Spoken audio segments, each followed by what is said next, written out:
የጸሎቴ ርዕስ ወደ ልማዳችሁ ተመለሱ ጸሎትን ልምዳችሁ አድርጉ የሚል ነው። ጸሎት ምንድነው? ስለ ጸሎት ምንድነው መትይን የሚለውን ሐሳብ እንግዲህ ዛሬ የተወሰኑ መጽሐፍ ቅዱስ ላይ ያሉ የተጠቀሱ ሰዎችን አንስቼ ትንሽ ለመናገር ፈልጋለሁ። ጸሎት ምንድነው የሚለውን ደግሞ ዲፊኒሽን ማድረግ ያስፈልጋል። ጸሎት እንግዲህ ሁላችንም እንደምናውቀው ጸሎት ከእግዚአብሔር ጋር የምንገናኝበት ዋናና አንደኛ ነገር ጸሎት ሰው በመድር ያለ ጸሎት ሰማይ ካለው እግዚአብሔር ጋር የሚገናኝበት ዋና ከርሱ ጋር የምንቀራረብበት መንገድ ነው። ስለዚህ ጸሎት ምንድነው? እግዚአብሔርን የምናገኝበት መገናኛ መንገዳችን ነው። ስለዚህ ይህንን ያዘጋጀልን እድል እንደ እድል የምንወስደው ጉዳይ ነው። በጣም እግዚአብሔር በዚህ ነገር በደንብ እንድንናገር እንድናስተምር መንፈስ ቅዱስ በጣም ልቤ ላይ የሞላኝ ስለሆነ ለምን መሰላችሁ? የሚጸልይ ትውልድ በጣም ተጽዕኖ መፍጠር ይችላል። አሜን። ስለዚህ ወደ ተውነው ነገር እንመለሳለን። ጸሎት ምንድነው አልኳችሁ? ከርሱ ጋር ከእግዚአብሔር ጋር የምንቀራረብበት እግዚአብሔርን የምናወራበት መልካም እድል የሆነ ከሰማይ የተሰጠን መልካም እድል ነው። ጸሎት ዋና ነገራችን ነው። ጸሎት እንግዲህ በግልም ከቤተ ክርስቲያንም ከጓደኞች ከምእመን ጋር ከተለያዩ ሰዎች ጋር እግዚአብሔር ፊት የምናሳልፍበት እግዚአብሔር ፊት የምንቀርብበት ዋናና ትልቁ ነገር። እንግዲህ ታውቃላችሁ በዚህ ዘመን ጸሎትን ልክ ፋሽኑ እንዳለፈበት ወይም ደግሞ መጸለይ የሆኑ ሰዎች ግሩፕ የሆነ የጸሎት ጓድ ብቻ ኃላፊነት እንደሆነ እየተደረገ ያለ ጉዳይ ነው። ስለዚህ እግዚአብሔር ምን ይፈልጋል? በዚህ ሰዓት የሚጸልዩ ሰዎች ከሱ ጋር ህብረት የሚያደርጉ ሰዎች እግዚአብሔር ይፈልጋል። ታውቃላችሁ እግዚአብሔር በህብረት ያምናል፣ በአንድነት ያምናል። እግዚአብሔር ታውቃላችሁ ከዘፍጥረት ጀምሮ ሰውን በአምሳሉ የፈጠረበት ዋና ምክንያት ምንድነው? ህብረትን ስለሚወድ ነው። እግዚአብሔር ከፍጥረት በፊት የነበረ ያለ አልፋና ኦሜጋ የሆነ አምላክ ነው። ብቻውን ቢኖር እግዚአብሔር ምንም የሚጎልበት ነገር የለም። ሰው ባይፈጠር እግዚአብሔር ላይ የሚጎድል ምንም ነገር የለም። ነገር ግን እግዚአብሔር ህብረትን አንድነትን የሚወድ አምላክ ስለነበር ሰውን በአምሳሉና በመልኩ አድርጎ ፈጠረ። ስለዚህ እግዚአብሔር ምን ይወዳል ካላችሁኝ የሚጸልይ ሰው ከሱ ጋር ህብረት የሚያደርግ ሰው ይፈልጋል። ስለዚህ ጸሎት ምን አላለፈም፣ ፋሽን አላለፈበትም። ወይም ደግሞ ጸሎት የሆነ አካል ጋር ይሄድን የምናጸልየው ብቻ አይደለም። መልካም ነው ሰዎች እንዲጸልዩልን ማድረግ፣ መልካም ነው ነቢያት ጋር ይሄድን እግዚአብሔር ስለኛ የሚላቸውን መጠየቅ መልካም ነው። ነገር ግን እግዚአብሔር አስቀድሞ መጀመሪያ ከኔና ከናንተ ጋር ፐርሰናል የግል ህብረት ይፈልጋል። አሜን። ህብረት እግዚአብሔር ይፈልጋል። ልማድ እንድናደርግ ይፈልጋል። ስለዚህ ጸሎት ማለት ምንድነው? ከእግዚአብሔር ጋር ህብረት የምናደርግበት ስፍራ ነው አልኳችሁ። ሌላው ጸሎት ምንድነው ካላችሁኝ በሰማይ ያለውን የእግዚአብሔርን ፈቃድ በምድር እንድንኖር የሚያደርገን ነው። ኢየሱስ ክርስቶስ አንድ ጊዜ ሲያስተምር እንዲያለ አባታችን ሆይ ካስተማረው በኋላ ፈቃድ በሰማይ እንደሆነች በምድር እንዲሁ በምድር ስንጸልይ ኢየሱስ ያስተማረው እንዲህ ብላችሁ ጸልዩ ብሎ አባታችን ሆይ ብሎ ካለ በኋላ ፈቃድ በየት እንደሆነች እንዲሁ በምን ትሁን። አያችሁ ከእግዚአብሔር ጋር ህብረት እያደረግን በጸለይን ቁጥር የሰማይ ፈቃድ በምድር በእኔና በእናንተ መፈጸም ይጀምራል። ምን ማለት ነው? ሰማይ ወዴት እንደምትሄድ የሚነግርህ ዴስቲኒን የሚነግርህ በሰማይ ያለው እግዚአብሔር ሐሳብ ምድር ላይ ምን እንደሆነ በግራ መጋባት አትሄድም። ስትጸልይ እግዚአብሔር በየት በኩል መውጣት እንዳለብህ እንዲነግርህ ያደርጋል። በጣም በዚህ ዘመን ታውቃላችሁ በጣም ነገሮች ቢዚ ያደርጋሉ። ራሱ ሲስተሙ ይሄ የዓለም ላይ ያለው ሲስተም ራሱ ከጠዋት እስከ ማታ ህይወታችን ቢዚ የሚያደርግና አለመጸለይ ኖርማል ያደረገብን ሲዝን። ከየትኛውም ጊዜ በላይ ሰው ሳይጸልይ መኖር እንደሚችል የእግዚአብሔርን ቃል ሳያነብ መኖር እንደሚችል በህይወታችን ኖርማል የሆነብን ጊዜ ቢኖር ይሄ ነው። ሰይጣን ከትላንት በበለጠ የሚፈልገን ጊዜ ይሄ አሁን ነው። እግዚአብሔር ከድሮ በተሻለ ሁኔታ ከኛ ጋር ህብረት የሚፈልግበት ጊዜ ቢኖር አሁን ነው። ስለዚህ በጸለይን ቁጥር ከእግዚአብሔር ጋር ህብረት እናረጋለን። በጸለይን ቁጥር ህብረታችን እግዚአብሔር ጋር ይሆናል፣ መገኛችን እግዚአብሔር ጋር ይሆናል። ለሆነ ዓለማዊነትና ለእግዚአብሔር ፈቃድ ለሌለበት ሰማይ ፈቃዱን ላላረገበት ሰፈር እየጠፋን እንሄዳለን። ስለዚህ እግዚአብሔር ፈቃድ እንዲገለጥ በህይወታችን እግዚአብሔር ያለው ነገር እንዲሆን እግዚአብሔር አንድ ነገር ፈልጋል፣ ልጆቹን ይፈልጋል። እግዚአብሔር በመሰዊያው ላይ ቁጭ ብሎ እየፈለገን ነው። ከምንባክንበት ነገር እግዚአብሔር ተመልሰን እግሩ ስር እንድንሆን ይፈልጋል። የጸሎት ህይወታችንን ዛሬ እንድናድስ እግዚአብሔር ይፈልጋል። እግዚአብሔር ምን ይፈልጋል? ልጆቹ ናፍቀውታል። የሚጸልዩ ልጆች ናፍቀውታል። አባ የሚሉ ልጆች ናፍቀውታል። እግዚአብሔር ናፍቋቸዋል። እግዚአብሔር መሰዊያው ላይ ቁጭ ብሎ እየፈለገን። ጸሎት ሌላው መንገድ ምን መሰላችሁ? ግራ በተጋባ ፊትና ኋላው በማይታወቅ ግራ በተጋባ ዓለም ላይ ዘና ብለን እንድንኖር የሚያደርገን ጸሎት ነው። ሁከት በበዛባት ምድር ላይ በጣም ሳይለንት ሆነን በደስታ እንድንኖር የሚያደርገን መጸለይ ነው።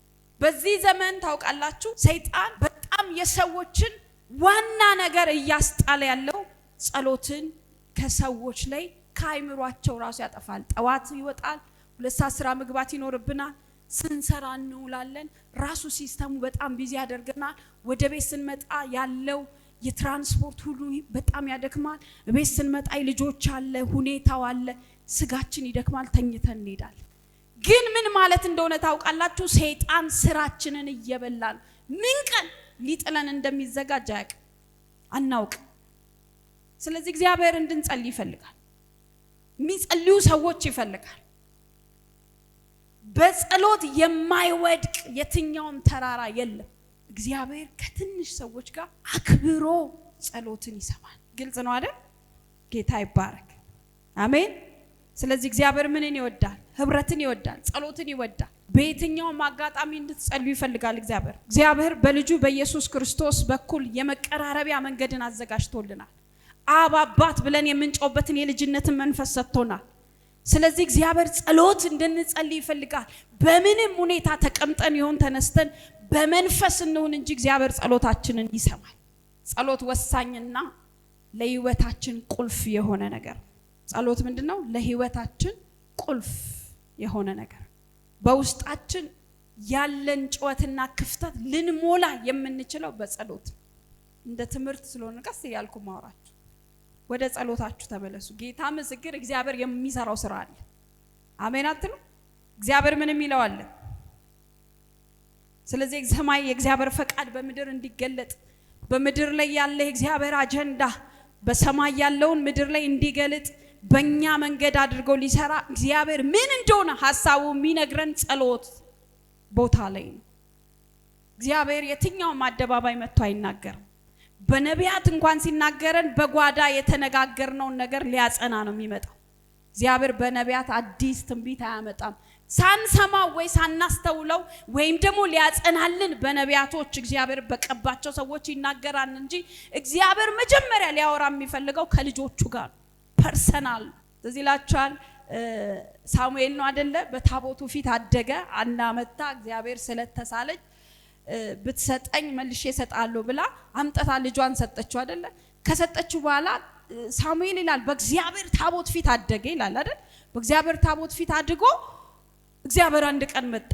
በሰው ሁሉ አዝኖ እግዚአብሔር ኪዳንን ሊያደርግ ከሳሙኤል ጋር ስለምፈለገ እግዚአብሔር መጣና ሳሙኤል ሲለው እየሮጠ ኤሊ ሄዳል። ትዝ ይላችሁ? አሁንም እግዚአብሔር መጣረን ያልጠራውም ሲለው ኤሊ ተመልሶ ይመጣና ታቦቱ ፊት ተኝቷል እኮ ሳሙኤል ይላል።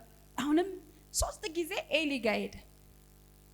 እግዚአብሔርን በግል አለማወቁ አይኖች ወደ ሌላ እንዲሆኑ ያደርጋል። መጸለይ ማለት ሌላ ዲፊኒሽኑ ምንድነው? እግዚአብሔርን ፈቃድ የምናውቅበት፣ እግዚአብሔር ሊያደርግ ያለውን የምንጫወትበት፣ ሐሳቡን የሚገልጥልን ቦታ ጸሎት ይባላል። እግዚአብሔርን በግል የምናውቅበት፣ ዋና ነገራችንን የምንጨርስበት ቦታ ጸሎት ይባላል። ያለዛ እነ ኤሊ ጋር ስንሮጥ እንገኛለን። አያችሁ፣ እግዚአብሔርን በግል ማወቅና ስለ እግዚአብሔር ማወቅ በጣም ይለያያል። ስለኔ መሲ ማለት ብላችሁ ስለኔ ከሩቅ ማወቅና እኔን ተጠግቶ ማወቅ በጣም ልዩነት አለ። አያችሁ፣ ጸሎት ማለት ስለ ሳይሆን ራሱ እግዚአብሔር እንድናውቅ የሚያደርገን ቦታ ነው። ስለዚህ እግዚአብሔር የሚጸልዩ ሰዎች ይፈልጋል። በምንም ሁኔታ ውስጥ ሆኖ እግዚአብሔር እንድንጸልይ ይፈልጋል። ለምን ይሄ ውስጤ እንደመጣ አላውቅም፣ ግን እግዚአብሔር ጸሎትን ይወዳል። በጸሎት ቤቴ ደስ አሰኛቸዋለሁ ይላል ኢሳይያስ 56:7 በጸሎት ቤቴ ደስ አሰኛቸዋለሁ። ኢሳይያስ 56:7 ላይ ጸሎት ማለት ምን ማለት ነው? እግዚአብሔር ደስ የሚያሰኘን ቦታ ማለት ነው። አያችሁ፣ እግዚአብሔር አደባባይ ላይ ደስ የሚያሰኝ መጀመሪያ በጓዳ ከሱ ጋር ባለ ንብረት ላይ የደስታን መንፈስ አፍስሶልን በጸሎት ቤቴ ምን እላቸዋለሁ አለ እግዚአብሔር፣ ደስ አሰኛቸዋለሁ። አያችሁ፣ ደስታን ለማግኘት የትኛውም መንከራተት አያስፈልግም። ደስ በሰኘት ትፈልጋላችሁ? የደስታ መንፈስ ያለው እግዚአብሔር እግር ስር፣ መደሰት ያለው እግዚአብሔር ጋር፣ ስቃችሁ እንድትቀሩ የሚያደርገው እግዚአብሔር እግር ስር ያለው መንፈስ ነው። ስለዚህ ጸሎት ደስ የምንሰኝበት ስፍራችን ነው። እስቲ ጸልያለሁ ደስ እሰኛለሁ በሉ። አሜን ነው። ስለዚህ ጸሎት ስታስቡ የሆነ ጸሎት ጓድን ማሰብ የለባችሁ። የሆነ ስለሚጸልዩ ሰዎች ማውራት የለባችሁ። ስለሆነ ጸሎት ስለሚያበዙ ሰዎች መደነቅ የለባችሁ። እነሱ ስትደነቁ እነሱ ላይ ደስታ ይፈሳል። ካልማይጸልዩ ሰዎች ደስታ እየራቀ ይመጣል። ምክንያቱም የጸሎት ቦታ ላይ የእግዚአብሔር የደስታ መንፈስ ይፈሳል። ደስታ ምንጩ ያለው እግዚአብሔር እግር ስር ነው። ዛሬ ከመባከን እንድንተርፍ እግዚአብሔር ይፈልጋል። በጣም እንድንጸልይ ይፈልጋል። እየተራመድን እንድንጸልይ ይፈልጋል። እግዚአብሔር ኪችን ውስጥ ስራ እየሰራን እንድንጸልይ ይፈልጋል። የእግዚአብሔር መንፈስ ደስ የሚለው ነገር የሆነ የተቀደሰ ብሎ የሆነ የሚሰዋው የሆነ ስፍራ የለውም፣ በሁሉ ቦታ ይገኛል። እሱን መገኘቱ የበለጠ እንድንጸልይ ያነሳሳናል። ሻወር እየወሰድክ ልሳንን ብትናገር የሆነ ሰማይ ይቀደዳል። ጸሎት ኃይል መሙሊያችን ነው። ጸሎት መደሰቻችን ነው። ጸሎት የእግዚአብሔርን ፈቃድ የምናውቅበት ነው። ጸሎት ድፍረትን የምንሞላበት ቦታ ነው። ጸሎት ማሸነፊያ ቦታችን ነው። ጸሎት ማለት በምድር ላይ ያለ የትኛውንም መከራችንን የምንጥልበት ቦታችን፣ ሐዘናችንን የምንጥልበት ቦታ እሱ ጸሎት ይባላል። ጭንቀትን በእኔ ላይ ጣል አይደል የሚለው፣ የትኛውንም ጭንቀት የምትጥለው ቦታ አለ። ስለዚህ በጣም እድለኛ ነን። ጭንቀት ቢኖር ጭንቀት የምናራግፍበት ቦታ አለ። ስለዚህ አንዳንድ ጊዜ በህይወታችሁ የሆነ ጭንቀት ነገር ሲመጣ ያን ጭንቀት እንዲያራግፉሉ ብዙ ቦታ አትርገጡ፣ ወደ ቀኝ ወደ ግራ አትበሉ። እኔ ነግራችኋል፣ ጭንቀት ማራገፊያ ቦታ ጸሎት ይባላል። ብርክክ ብለህ ገና ስትጸልይ እዛ ጋር ያለው ጭንቀት ከነስሩ እግዚአብሔር ይነቅለዋል። ስለዚህ ዋና የህይወታችን ዋና የመኖራችን ትርጉም ዋና ቁልፍ ያለውን ዋናው ቦታ ጸሎት ሆኖ ሳለ ሰይጣን ዋና ምንጩን ደፍኖብናል፣ አይናችንን አሳውሮናል። ጸሎት ያስፈልጋል። የሚጸልዩ ሰዎች ያስፈልጋሉ። በዚህ ዘመን ስለ ምድራችሁ የምትጸልዩ ሰዎች አሁን ታውቃላችሁ፣ ሰው ከመጸለይ ይልቅ በጉዳዩ ላይ ሐሳብ ይሰጣል፣ ትንታኔ ይሰጣል። መፍትሄ ያለው ለምድራችን ጸሎት ላይ ብቻ ነው። ለአመራሮቻችን ልንጸልይ ይገባል። ለትምህርት ቤቶቻችን ትውልድ ለሚፈራበት ነገር ልንጸልይ ይገባል። ምክንያቱም የኔና የናንተ ሐሳብ መስጠት ምንም ለውጥ አያመጣም። ለውጥ ምድር ላይ የሚያመጣ የእግዚአብሔር ድምጽ ያለበት መንበርከኪያችን ስር ኢየሱስ ክርስቶስ ሁሉ ጊዜ ያገለግልና ከአገልግሎት ባሻገር ሁሉ ጊዜ ወደ ተራራ ብቻውን ይወጣና ይጸልይ ነበር። ጸሎት ማለት ኃይል የምንሞላበት ቦታ ነው። ጸሎት ማለት የአገልግሎት ጸጋ የምንቀበልበት ቦታ ነው። አያችሁ፣ በትላንት ጸሎት አይደለም የምንኖረው። ዛሬ አገልግሎ ኢየሱስ ክርስቶስ ሰው ስለሆነ ለሰውነት ማንነቱ ኃይል ሊቀበል ይንበረከክ ነበር። ጸሎት ማለት የሆነ ወቅት ላይ ጠብቀን ወይ ጳጉሜን ጠብቀን ወይ የሆነች ቀንን ጠብቀን የምንጸልየው ሳይሆን የየዕለት ተዕለታችን የኑሯችን የህይወታችን ባክግራውንድ ማድረግ አለብን። ልምምድ ማድረግ አለብን። ልክ ምግብ ሳንበላ መዋል እንደማንችል ሳልጸልይ መኖር አልችልም የሚል ልምምድ ውስጥ ልንኖር ይገባል። ግልጽ ነው አይደል? ጸሎት በእግዚአብሔር የምንሰማበት ስፍራ ነው። ጸሎት ከእግዚአብሔር ጋር ህብረት የምናደርግበት ስፍራችን ነው። ጸሎት ከበሽታ የምንፈወስበት ቦታችን ነው። ሙሴ ትዝ ይላችሁ፣ እህቱ በለምጽ ስትመታ በለምጽ በሽታ ማለደላት፣ ጸለየላት አይደል? ከለምጿ ተፈወሰች። ለታመሙ ለተጨነቁ ለቤተሰባችን ለምድራችን የምንጸልይበት ቦታ ላይ ፈውስ የሚቀበሉበት ቦታ ጸሎት ይባላል። ጸሎት ሞገስን ክብርን መቀበያ ቦታችን። ሳትጸልይ ምንም አይነት ሞገስ አታገኝም። የሚጸልዩ ሰዎች ግን ሞገስን የጠገቡ ክብርን የጠገቡ ሰዎች ናቸው። ትዝ ይላችኋል፣ አማ አይሁድን ሊያጠፋ በተነሳ ጊዜ አስቴር ቀድማ ስለገባች መርዶኪዮስ አንድ ነገር አላት፣ መዳን ከሌላ ስፍራ እንዳይሆን አንቺ ነሽ ይሄን ነገር ልትፈቺ የሚገባው። ስለዚህ አንቺ የሆነ ነገር ማድረግ አለብሽ ሲላት አንድ ነገር ነው ያለችው፣ ሁሉ ሰው አለች ምግብ እንዳይበላ ሁሉ ሰው ምን ይበላል? ይጸልይ። ሷም ከደንቀጥሮቿ ጋር ከሁሉ ጋር ተሰብስባ በእግዚአብሔር ፊት ጸሎት ጸለየች። መጸለይዋ በንጉሱ ፊት ምንን ሰጣት? ሞገስ። ሞገስ የሚገኘው በሽቶ አይደለም፣ በሜካፕም አይደለም፣ በምንለብሰው ብራንድ ልብስም አይደለም። ሞገስ የሚገኘው እግዚአብሔር ጋር በመናሳልፈው ህብረት ነው። መወደድ ከፈለጋችሁ እግዚአብሔር ጋር አጥፉ ጊዜ። እቺን ዘመን ማለፍ ከፈለጋችሁ ጊዜያችሁን እግዚአብሔር ስር አጥፉት። አትባክኑ። 20 ቸርች አትርገጡ። 20 ደቂቃና 20 ሰዓት እግዚአብሔር ጋር አጥፉ። ነገር ተሰርቶ ታገኙታላችሁ። አረ ሃሌሉያ! አሁን ታውቃላችሁ ነገር ተቀያይሮብናል። እምንጸልይ ሰዎች አይደለንም። ሰዎችን ጠጋ ስትሏቸው ይሄ የነበረ የፕሬዘንሱን አይጋባባችሁም ወይ ጭንቀት ነው የሚያካፍሏችሁ። ኖ አይደለም፣ ተመለሱ ወደ ጸሎት ስፍራችን፣ ረፍት ወደ ሆነው ቦታችን እንመለስ። ስፍራችንን ለቀናል። ስለዚህ ጸሎት ምንድነው አልኳችሁ? ሞገስን ተቀባይነትን ምን ምንልበት የምናገኝበት ስፍራችን ነው። አስቴር 8:3 ላይ እንዴት ሞገስ እንዳገኘች ንጉሱ ገና ሲያት በንጉስ ፊት ያለ ጊዜው መጎናጸፊያውን ዘረጋላት። ለምን? ቀድማ ሞገስ የሚሰጠው ምንጩ ጋር ነበረች። ምንም ነገር ጠይቁ፣ የሚሰጣችሁ ቦታ እግዚአብሔር ጋር መጀመሪያ ነው። መሰዊያችሁ ላይ መጀመሪያ ተገኙ። በዚህ ጉዳይ ብላችሁ እግዚአብሔርን ጠይቁት። ያ ጉዳይ አደባባይ ላይ ተመልሶ ታገኙታላችሁ። መጀመሪያ ግን ጉዳይ ተፈጻሚነት የሚያገኘው ጸሎት ቦታ ላይ ነው። እግዚአብሔር የሚጸልዩ ሰዎች ይፈልጋል። ሌላው ጸሎት መጽኛችን ቦታ ነው፣ የምንጸናበት ቦታ ነው። መዝሙር 105:4 ሁለተኛ ዜና 7:14 ፈልጉ፣ እግዚአብሔርን ፈልጉ ትጸኑማላችሁ። ሁሉ ጊዜ ፊቱን ፈልጉ። እግዚአብሔርን ፈልጉ ምን ትላላችሁ? አያችሁ፣ ለእግዚአብሔር ፕሮግራም እንድንጸና የሚያደርገን ምንድነው? ፊቱን መፈለግ ማለት ነው። እግዚአብሔር ፊት ስትሆኑ ፊቱ በፊታችሁ መታየት ይጀምራል። ታውቃላችሁ፣ አንድ ሴት ማድቤት ኪችን ገብታ ወይ የሆነ ጭሳ ስትወጣ የምትሸተው የዋለችበት የቆየችበትን ጠረን ነው። ወጥ ሰርታ ብትወጣ ልክ ደጅ ስትወጣ እላይዋ ላይ ያለው ሽታ ያሳብቃል። ምን ኪችን እንደነበረች፣ ጭስ ቤት ውስጥ እንደነበረች። የሆነ ቦታ ላይ እንዲያሳብቅ ከፈለጋችሁ የእግዚአብሔር ነገር ያሳብቅባችሁ። እንዲታይ የምትፈልጉት ነገር ካለ የእግዚአብሔር ነገር ይታይባችሁ። ሰው ውሎን ነው የሚመስለው። ስለዚህ እግዚአብሔር አንድ ነገር ይፈልጋል፣ ፊቱ እንድንሆን ይፈልጋል። የጸሎት ጊዜ እንዲኖራችሁ ይፈልጋል። ድሮ የነበራችሁን የጾም ጸሎት ህይወት መለማመድ አለባችሁ። በሳምንት 1 ቀን 2 ቀን ለእግዚአብሔር ብላችሁ ለይታችሁት የነበረው ቀን አሁን ግን ረስታችሁት ወደሱ ነገር ተመለሱ። እግዚአብሔር በጣም ህብረት ማድረግ ፈልጓል። የትኛውም ጊዜ እግዚአብሔር የሚሰማው ሰው ይፈልጋል። የእግዚአብሔር ልጆች ደግሞ ድምጽን ይሰማሉ። ድምጹ ወደሚመጣበት ቦታ ተመለሱ።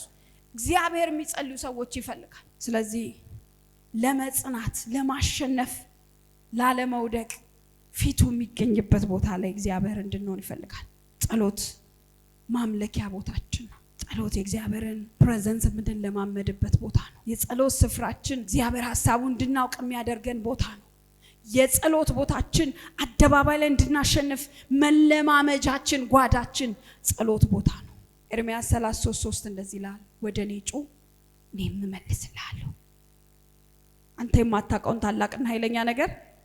ጸሎት ከእግዚአብሔር ጋር ማውራት ነው አልኳችሁ። ህብረት ማድረግ ነው አይደልካችሁ? ስለዚህ ጸሎት ማለት ከእግዚአብሔር ጋር የምታወራበት፣ መጮ ማለት ያንተን ሐሳብ ለእግዚአብሔር የምትነግርበት ቦታ ማለት ነው። ስለዚህ ወደኔ ጩ አይደል? እኔ ደግሞ ምን እልልሃለሁ? ምን ማለት ነው? ከዚህ የሚሄደው ተመልሶ ፍሬ አፍርቶ መልስ ይዞ ይመለሳል ማለት ነው። የጸሎት ቦታችን ማለት ነገራችን የምናሳውቅበትና ያሳወቅነውን ነገር ከነፍሬው መልሱን የምንቀበልበት ቦታ ነው። ብቻም አይደለም የማናቀውን ደግሞ አዲስ ነገር የምንቀበልበት ቦታችን ነው። ስለዚህ አዲስ ነገር በህይወታችሁ ለመቀበል አትንከራተቱ። መቀበያው ጸሎት ይባላል።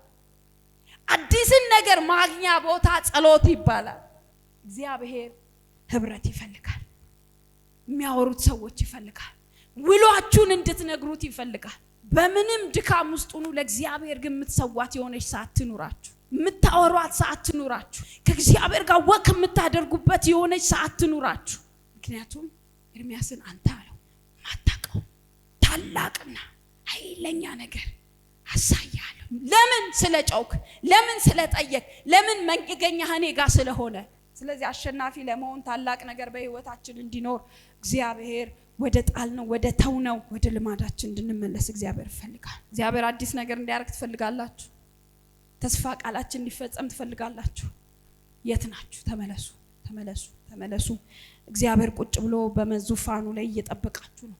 እኔ እንደሱ ነው የሚሰማኝ። የሆነ መጸለይ ያለብኝ ወይ ደግሞ የመጸለያ ሰዓቴ ሲተላለፍ እግዚአብሔር ቁጭ ብሎ እንደሚጠብቅ የሆነ ሰው ቀጠሮ ተቀጣጥራችሁ ቆሞ እንደሚጠብቃችሁ እንደሱ ይሰማኛል። እግዚአብሔር በዚህ ሰዓት ባካኝ የሚያወራ ግርግር ፈጣሪ ልጆች ነው የበዙበት። ባካኝ ልጆች ነው የበዙበት። ግን እሱ አንድ ነገር ይፈልጋል። የሚጸልዩ የሚያወሩት አባ የሚሉት ይሄ ነገር እንዲሆን ያለው የሚሉት ቢጨንቃችሁ ጭንቀታችሁ የምትናገሩት ብትደሰቱ በዚህ ጉዳይ ተደሰትኩ የምትሉት ልጅ አባትን እንደሚያወራ እንድታወሩት እግዚአብሔር ይፈልጋል። ታክሲ ውስጥ አውሩት እግዚአብሔርን። ሻወር ላይ አውሩት እግዚአብሔርን። ማዕድ እየሰራችሁ አውሩት። ተኝታችሁ አውሩት። ቢከፋችሁ አውሩት። ምክንያቱም መከፋትን እግዚአብሔር ያውቀዋል፣ ይሰማል። አይዞሽ ልጅ የሚለው እግዚአብሔር ነው። ሰው ከንፈር መጥቶ ነው የሚሄደው። ከንፈር መጥቶ ማሄድ ግን አለ እግዚአብሔር። አሜን። ስለዚህ ፊቱን የምንፈልግበት ቦታ ነው ጸሎት። ክፉ ብንሰራ የምንመለስበት ቦታ ነው። ሁለተኛ ዜና 7:14 እንደዚህ ይላል የመጨረሻ በስሜ የተጠራው ሕዝቤ ሰውነታቸውን አዋርደው ቢጸልዩ። በየትኛውም ድካም ውስጥ ብንሆን ማንነታችንን አዋርደን ጉዶን ኩልህ ማይገባ ነገር ውስጥ ተገኘው ብለን ራሳችንን አዋርደን ቢጸልዩ፣ ለተዋረዱበት ነገር ፊቴን ቢፈልጉ። ይሄን ነገር አጠፋ እንዳላይ አይነህን እንዳላይ አጠፋለሁ አይልም እግዚአብሔር። ራሳቸውን አዋርደው ለተዋረዱበት ነገር ላጠፉት ነገር ፊቴን ቢፈልጉ አለ እግዚአብሔር። ጌታ ግን ደግ አይደል? ከክፉ መንገዳቸው አለ ቢመለሱ በሰማይ ሆኜ እሰማለሁ አለ። ኃጢአታቸውን ይቅር እላለሁ፣ ምድራቸውን እፈውሳለሁ። መፈወሻ መንገድ፣ ከኃጢአት መመለሻ መንገድ፣ ብደክም የምትበራታበት መንገድ ጸሎት ይባላል። ስለዚህ እግዚአብሔር የጸሎት ህይወታችንን ያድስ። ይሄ ጸልዮ ማይጠግም መንፈስ እግዚአብሔር ይስጠን። አውርቶ ማይጠግም መንፈስ፣ ከእግዚአብሔር ጋር ማውራት የሚወድ መንፈስ፣ ጓደኛው እግዚአብሔርን የሚያረግ መንፈስ፣ ሃሌሉያ፣ ከሚያባክኑት የሚድን መንፈስ። የሚጸልይ ሰው እግዚአብሔር ይፈልጋል። ከእግዚአብሔር ጋር የሚያወራ ይፈልጋል። አንድ ጊዜ አሉ ሁለት ዱርዮች እንደ አገልጋይ ሲያወራ ሰምቻለሁ። ጌታን ተቀበሉ። እውነተኛ ታሪክ። ግብብዳ ናቸው። በጣም አገር ያስመረሩ ጌታን አገኙ እና አክሰንት እንኳን አያውቁም። ይሄ መንፈሳዊ አክሰንት አለ አይደለ? ክርስቲያኖች ምን ተጠቀም እንደሱ እንኳን አያውቁም። ግን አንድ ነገር ብሏቸዋል የደህንነት አስተማሪያቸው። ውሏችሁን ሳይቀር ከእግዚአብሔር እንዳባት አውሩት፣ ንገሩት እና እንደዚህ ብለው ይጸልያሉ አሉ። እግዚአብሔር ሆይ እንዴት ነህ? እኛ በጣም ደህና ነን። አንተ ደህና ነህ ወይ? እንዴት ነው? ሁሉ አማን ነው ወይ? ያለህበት ቦታ እንዴት ነው? እኛ በጣም ተመችቶናል፣ ሁሉ ሰላም ነው። እግዚአብሔር ወይ ጓደኛዬ እኮ ዛሬ ከነንተና ጋር ሊደባደብ ብሎ ግን በቃ የተማርነው ትምህርት እንዲህ ስለነበር ራሳችንን ተቆጣጣርን። ስለዚህ ዛሬ ላለመደባደብ በጣም ሞክረናል። እግዚአብሔር ሆይ እንትን ብዬ በመሳደብ ያዝነብኛል አይደል? በጣም ይቅርታ። በቃ ነገ ግን አላደርገው። እኔ እስካሁን ይሄን ነግሬያለሁ። አሁን ደግሞ የቀረውን ውሏችንን ጓደኛዬ እንትና ይነግርሃል። ከዛም ደግሞ ተቀብሎ እግዚአብሔር ሆይ ዛሬ እኮ እንደዚህ አድርገን ባይዘው ለኔና ለናንተ ፌክ የሆነ ፌዝ ሊመስል ይችላል። እግዚአብሔር ግን አገጣጥሞና አስተካክሎ የሚሰማው ይሄን ሰው ነው። ስለዚህ ወደ ልጅነታችን እንመለስ። እግዚአብሔር ላይ ስለማይታደግ አይደል የምናድገው። እግዚአብሔር ላይ ልናድግ አንችልም። ኮልታፋ አንደበት ያልገባውን የሆነ አይምሮ ያልተቀበለው ነገር ቢኖር ጌታው እንዲያደረኩ ልትለው ይገባል። እግዚአብሔር ልጆቹን ይፈልጋል። መሰዊያው ላይ እግዚአብሔር እየፈለገ ነው። የነዳ እየተራመድክ በምንም ሁኔታ እግዚአብሔር ጸሎት የሚጸልዩ ሰዎች እንዲያወሩት ይፈልጋል። ጌታ የሚያወሩትን ልጆቹን ይፈልጋል። ስለ ዳንኤል ሳምንት አስተምራቸዋል። ስለሚጸልይ ልማዱ ጸሎትን እንዴት እንዳረገ ዳንኤል ሳምንት እናያለን። ግን አንድ ነገር ልንገራችሁ፣ ይሄን ቁልፍ ነገር አድርጉት። ወደ ጸሎት ነገራችሁ ተመልሱ። ከእግዚአብሔር ጋር ያንዳንዱን ነገራችሁን አውሩ። የተሰማ ጌታው ከፋኝ እንትና እንዲ በማለቷ ከፍቶኛል፣ እግዚአብሔር ይሄ ነገሬ እንዲፈጸም ፈልጋለሁ። ለምን ስትናገረው መልስ ከሰማይ ላይ የሚመጣ እኛ ባልተናገርነው ላይ እግዚአብሔር መልስን አያመጣም። ማሳወቅ አለብን። እኔ በዚህ ሰዓት መጥቼ ማርቲ ይሄን ነገር ስጪኝ፣ እሱን ስልክሽን ስጪኝ ካላልኩ አንተ ሰጠኝ ትችላለች። ፍላጎት የሚነገርበት ቦታ ነው ጸሎት። ፍላጎት የሚተገበርበት አይደለም። ጸሎት የሚመለስበት ቦታ፣ የሚነገርበት ቦታ። ነገ መሆን የምትፈልገው የተነገረልህ ነገርን የምታስፈጽመው ተፈጻሚነት የሚያገኘው ጸሎት ቦታ ነው። ለዚህ ነው ቅድሚያውን ትተን ከኋላ ስለጀመርን ዋጋ እንከፍላለን። ተላልጠን የምንመጣው ባይዘው እዚህ ጋር ነው። ለዚህ ነው ብዙ ሰዎች ተላልጠው በቃ ጸልዩልኝ እንዲሆንኩኝ ጉዶንኩኝ የሚሉ። መጀመሪያ ነው ጸሎት ነገር ጉዳይ የሚጀመረው። መጀመሪያ ጸሎት እግር ስር ነው፣ እግዚአብሔር እግር ስር ነው።